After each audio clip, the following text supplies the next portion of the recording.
Namaste.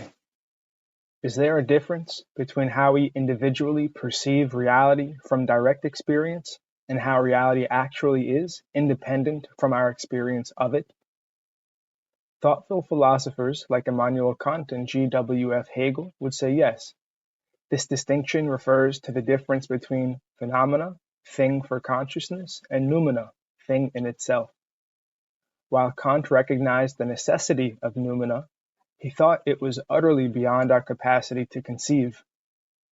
Hegel's penetrating insight saw further than Kant, and he realized that the immediate phenomenal appearance of a thing reveals some aspect of noumenal reality, and that the mediation of dialectic conceptual thinking further reveals the comprehensive truth of that noumenal reality to a greater extent. Modern science is concerned with explaining natural phenomena, nature, or the world as they appear to the senses and consciousness. Thus, pioneering quantum physicist Werner Heisenberg soberly acknowledged that we cannot disregard the fact that natural science is formed by men. Natural science does not simply describe and explain nature, it is part of the interplay between nature and ourselves. It describes nature as exposed to our method of questioning. This was a possibility of which Descartes could not have thought, but it makes the sharp separation between the world and the I impossible. The solar eclipse is a natural phenomenon that has been observed for as long as humans have been on this planet. However, depending on the worldview that a given culture embraced, there have been very different interpretations of what is actually occurring during the solar eclipse. In the East, the ancient Chinese believed that the moondog Tiangong was eating the sun, and they would beat a gong to scare him away. Every time they did it, it worked, i.e. the eclipse would end, so they felt justified in their belief and thought it correlated with the truth. In the West, eclipses were described by the geocentric epicycles of Ptolemy. Astronomers were able to accurately predict eclipses and the position of other planets using this model. Plus, it seemed to stand the test of time, since it was the dominant astronomical paradigm for 1,500 years. So they also seemed justified in their belief. Now, for the last 480 years, eclipses are described by the heliocentric orbits of Copernicus. Thus, science, as it is currently practiced, is a body of knowledge contingent upon the underlying presumptions consciously or unconsciously held by contemporary scientists. Modern science is what we think about the world or reality, not what reality is in itself. In modern culture, there is an unending proliferation of newly contrived theories attempting to describe reality from various finite individual perspectives. These theories often begin with the predetermined outcome of advancing materialistic narratives, like 1. That our differentiated experienced reality is reducible to a homogeneous monistic principle, such as particles of a fundamental physical substance, or even the impersonal undifferentiated consciousness of abstract idealists, and 2. That living conscious entities are mechanical conglomerates of material building blocks. Typically, such predetermined outcomes are uncritically embraced through the social conventions of scientific culture. Then, models or maps are devised to assist in navigating the journey through the newly posited details that guide us to the desired destination. Dr. Bhaktimadhava Puri explains that a map corresponds to an actual terrain and can help one navigate one's way through the real terrain, depending on its accuracy.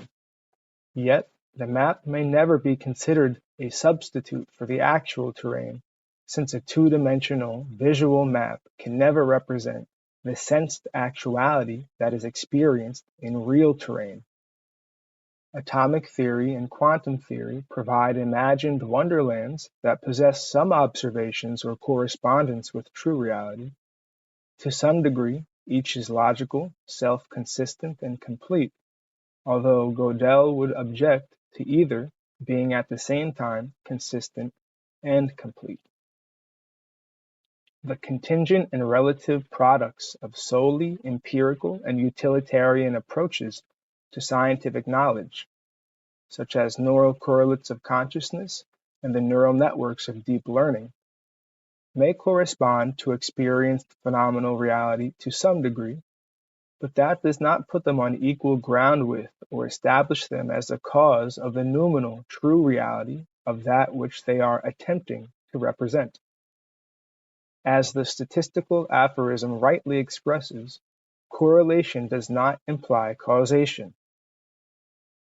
Neural activity is not the cause of thought or consciousness, but is the effect of them. Materialistic worldviews are products of fundamental presumptions about reality, axioms of modern science, which have not and cannot be empirically validated.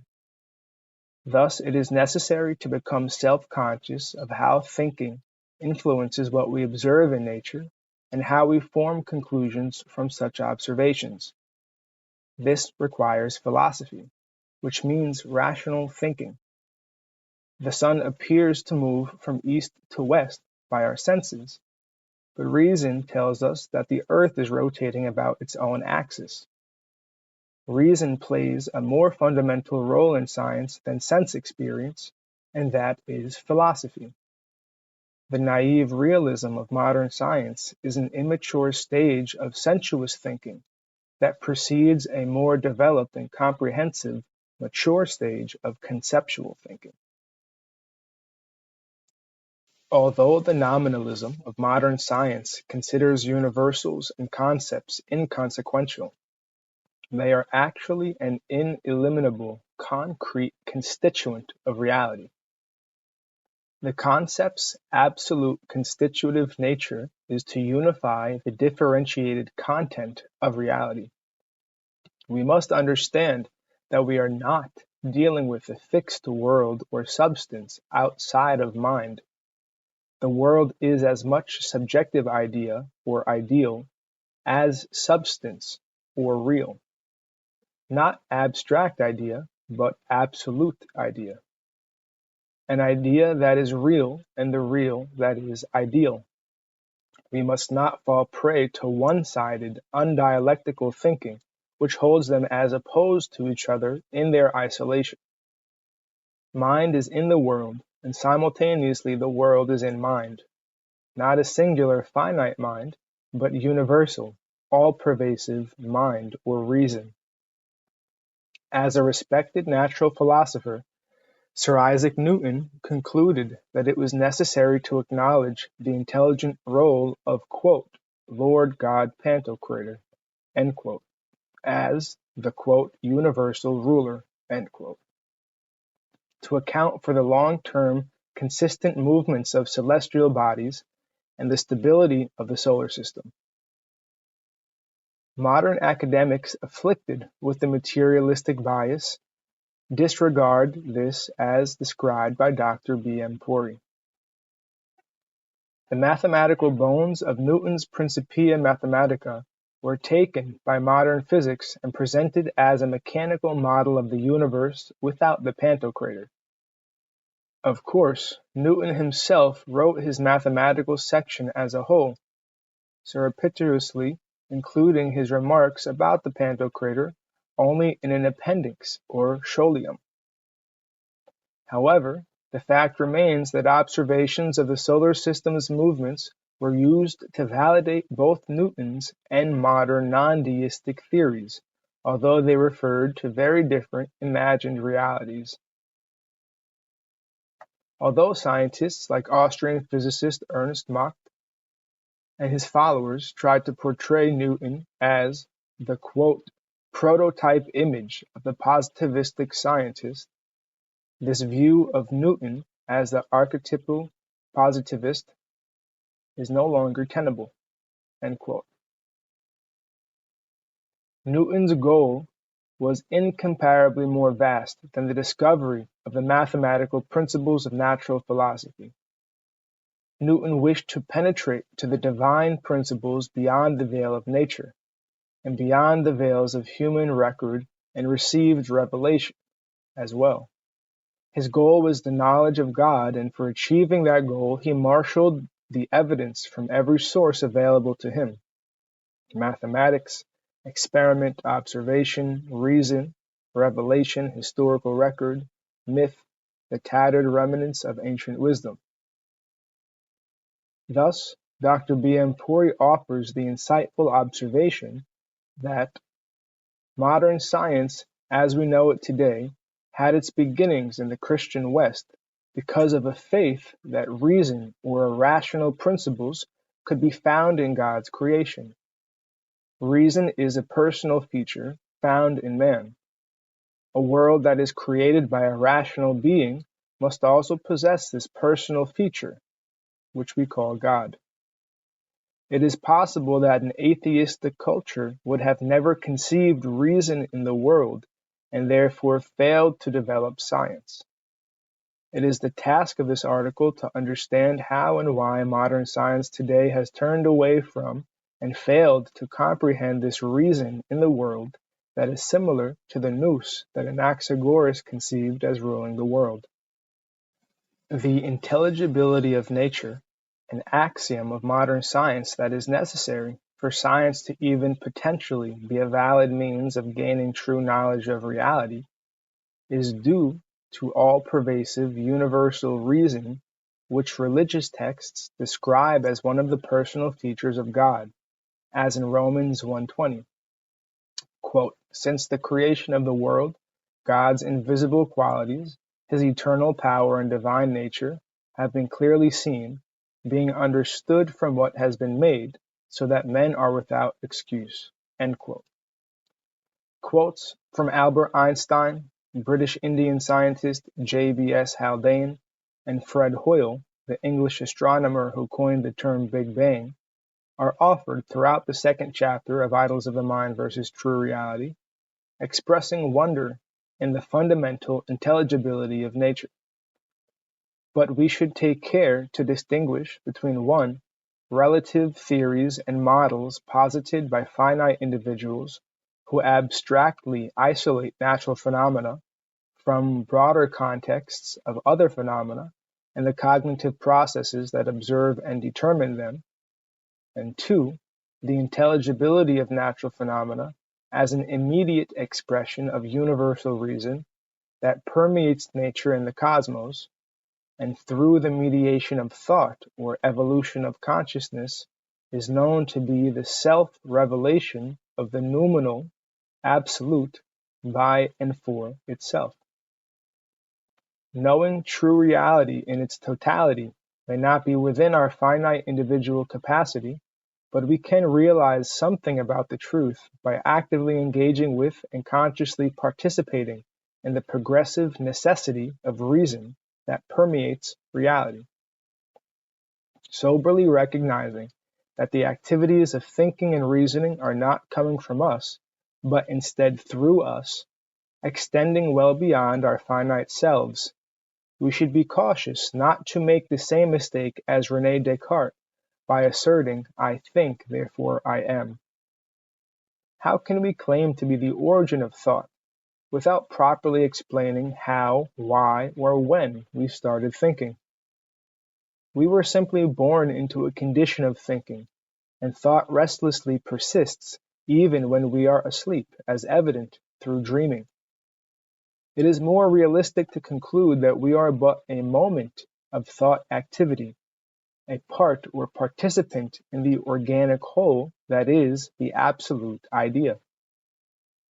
This position allows us to progress beyond the contingent conclusions of materially afflicted finite knowers, transcending idols of the mind and awakening to true reality. Dr. B.M. Puri explains the 4 types of idols that Sir Francis Bacon, one of the earliest fathers of modern science, warned against. 1. Idols of the tribe, innate to finite man. Deceptions of the subjective mind and imperfect senses are intrinsic to us. Mere imaginations gain the dignity of reality, and are mixed with facts so that they become inseparable. Idols are molded from these compounds. 2. Idols of the cave, the well of the individual mind. An individual who is dedicated to some particular branch of learning interprets everything according to the colors of his own narrow field and experience. If the only tool you have is a hammer, you treat everything as a nail. 3. Idols of the marketplace, semantics or words. Words make private thoughts public, but when bombastic words are substituted for thoughts, one believes he can convince his opponents by out-talking them. This arises from pure vanity that drags the dignity of philosophy and science into the mud. 4. Idols of the theater, sophistry. Putting on a show, arguing in terms of popular familiarities that are false. What is obvious or familiar has not been carefully thought through. Thus, what is familiar is not on that account necessarily known. Such idols of the mind serve to insulate individual thinkers from the broader context of the whole within which they are intrinsically embedded and from which they draw the potential to think, feel, and act. These individuals create a bubble centered around themselves by erecting transient theories and models based on reality as it appears to or for us, in place of knowledge of reality as it truly is by and for itself, of which we are part and parcel. Dr. Pori goes on to explain that the concept of matter or materialism arises when the environment experienced as separate from the divine spirit or God is imagined as having its own separate real being. This creates the imaginary field of separated energy/existence. In the exterior material world, everything is considered external to everything else and separate from everything. Everything possesses abstract identity or a false identity only. In other words, each entity is assumed to be what it is not, and is not what it is assumed to be. Aristotle gave the example that a hand detached from the body is not a hand, since it does not serve the function of a hand, which is what we mean by hand. The whole from which the false self withdraws now appears as transcendental truth for such a person. The soul is one's real identity within the whole. The identity remains undeveloped or dormant because one is developing a purely separated material life and neglecting their spiritual life. The analytical understanding cannot deal with integral wholes and therefore cannot understand the soul or God. The material body is illusory in the sense that it cannot be understood in its true identity without knowing its relationship to the whole. Analyzing its composition in terms of separated molecules or neurons is also illusory.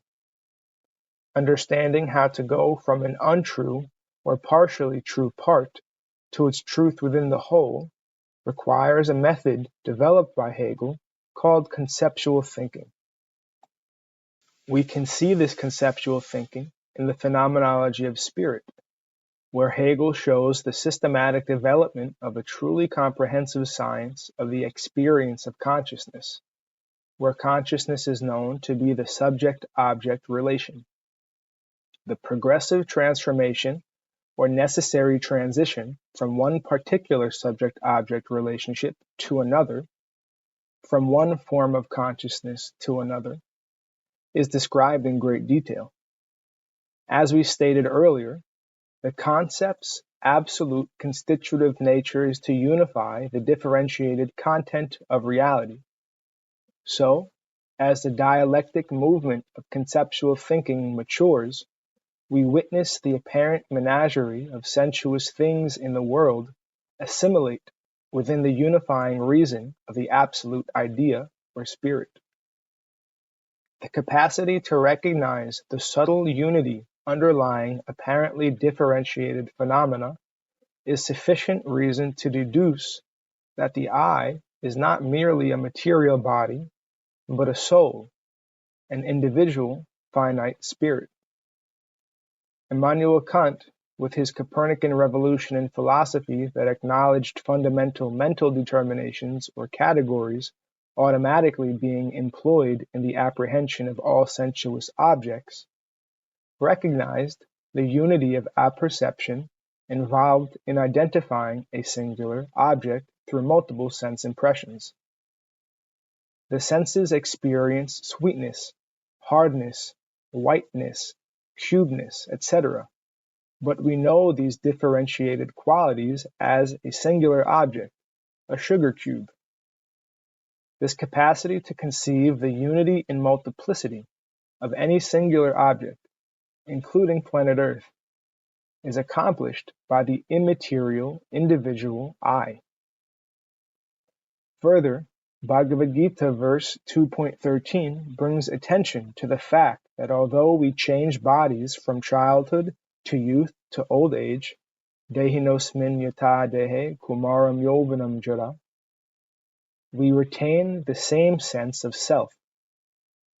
Modern science affirms that the variegated cells throughout our body are replaced numerous times throughout the course of our individual lifetimes. Although our body changes, we remain the same individual person. Thus, the individual I, the soul, is the concept that unifies the differentiated content of its conscious experience. Externally, in its perception of objects, and internally, by recognizing itself despite the physical changes of bodies. The individual I, however, is not the end-all be-all. Everyone refers to themselves as I, so although each individual intends to only identify themselves, they are actually identifying all who refer to themselves as I. Thus, the concept of I intrinsically has both an individual and a universal aspect associated with it. An individual I, a finite spirit soul, may be absorbed within the confines of their localized perspective and experience, but whether they realize it or not, they are fundamentally part and parcel of the universal I, God, or infinite spirit. When the individual I matures beyond analytic understanding and can self-consciously harmonize with the dynamic purpose of universal reason, then the bubble of idols of the mind that insulates them from properly conceiving their relationship with the organic whole will burst. Dr. Bhaktimadhava Puri has depicted this with the egocentric false ego and theocentric true reality diagram. Individuals such as Dr. Deepak Chopra claim that, quote, the reality we accept is a human construct, and we should see ourselves as conscious creators who imbue reality with our own purposes, end quote. In the context of this diagram, Dr. Chopra's idea describes the egocentric bubble, but this perspective is one-sided and fails to recognize that there is also universal purpose underlying and permeating reality, evident by the general intelligibility of nature referred to earlier. Dr. Puri describes further that the consequence of the conception that we create our own reality is already producing its results all over the world. When the bubbles of individuals or groups collide with each other, the result is jealousy, war, hypocrisy, and strife. That is what philosopher Thomas Hobbes called the war of all against all. Bellum omnium contra omnes. This egoist conception is based on the limited idea of the being of reality for one's own finite consciousness, that misses the universal being for self of reality for its own self, which is infinite, or the same for everyone and everything. In order to regain their connection with reality, one must burst their own bubble of self-centered reality and surrender to their eternal constitutional purpose or Sanatan Dharma, which is not to be identified with any political, social, or other partisan religious groups. Rather, it is that purpose which belongs to all such groups, individuals, and even inanimate instances of reality within the cosmic and transcosmic order. Not only does religion teach surrender of our false egos to the true reality of God, but also teaches us how to learn the truth by attending to the revelation of it, rather than encouraging the tendency to impose and project one's own self-imaginings onto reality, taking oneself as a separate subjective agent against passive objectivity that lacks its own agency and ability to reveal itself. Reality as possessing personal agency can reveal God's self to us if we adopt the attentive patience that allows the veils of self-centered egotism to dissolve by the practice of meditation, surrender, and service. This surrender entails submitting one's individual will to serve the interest or purpose of the universal will, under whose direction the entire cosmos moves and derives its existence and purpose. Opposed as this may seem to the modern idea of scientific thinking, this can be demonstrated to be a completely scientific and rational conception from all points of view that we attempt to present. Although it is a revolutionary way of thinking, surrendering to universal will provides a rational alternative that can be justified only after careful study and application of the Bhakti-Vedanta philosophy. Shri Krishna Sharanam Mama Satyameva Jayate Shri Shri Guru Gauranga Jayata